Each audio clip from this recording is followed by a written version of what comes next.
The soul of Captain Damon of Essequibo, Guyana, speaks. Brothers and sisters, boys and girls, I am Brother Damon.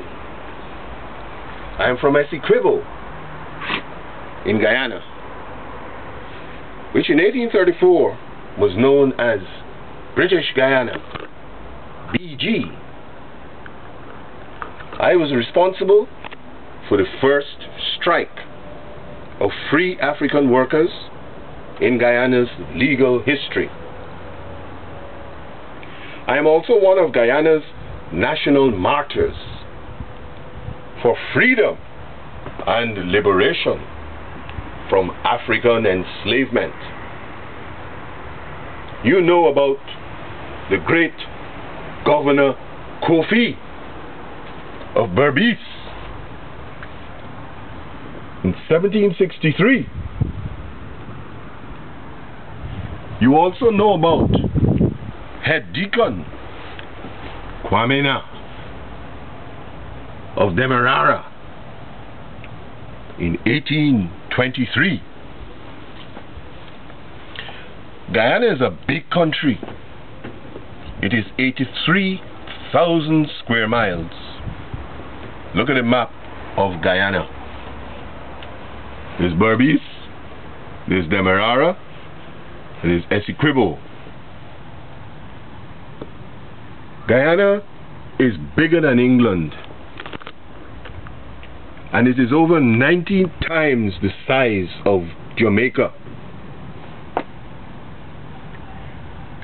BG, British Guyana, was a combination of 3 colonies: Berbice, Demerara, and Essequibo.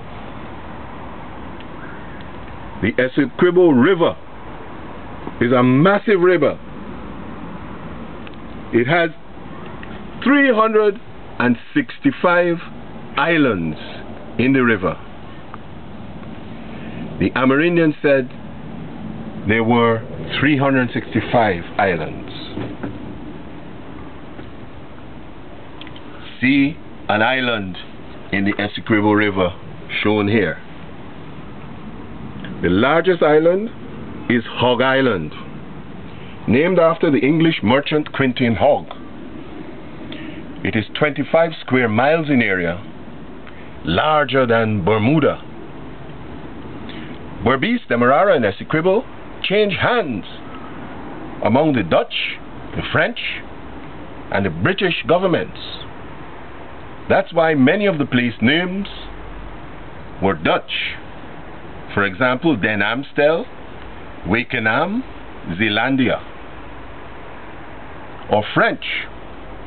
For example, La Belle Alliance, Belle Alliance, La Ressource.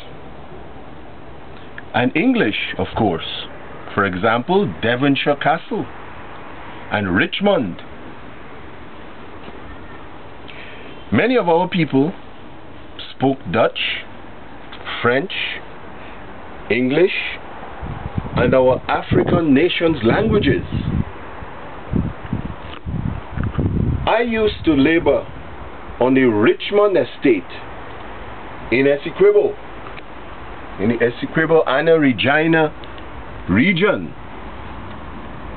I used to be a laborer on the Richmond plantation there. In 1833, the British governor of the colony, Sir James Carmichael Smythe, announced that the British King's government, the king then was William IV. He had several children, you know, William IV. I think he had about 13 children. And his government had passed a law declaring that slavery was to have been abolished throughout the colonies, the British colonies, on the 1st of August 1834. We Africans understood this to mean that we were to be granted abolition, emancipation, freedom, independence, liberation, justice, equality, fraternity on the 1st of August 1834. On Friday, the 1st of August 1834, we had a public holiday. The governor declared it to be a public holiday. Church services were held, and there were many celebrations. We celebrated freedom at last. Freedom to work when we pleased and for whomever we pleased.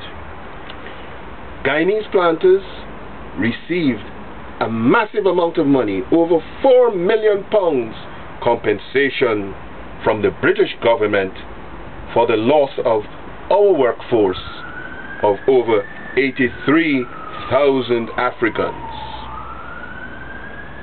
To our great surprise, disappointment, and anger, however, we were told that the law provided that only children under 6 years of age were to be free. We would only be granted conditional emancipation, conditional upon our continuing to work and labor for our plantation owners. We were to be bound, continue to be bound to the plantation for up to 6 years. Those of us who had been enslaved were ordered back to work on Saturday, the 2nd of August, 1834, as apprentices for our former plantation owners. Apprentices.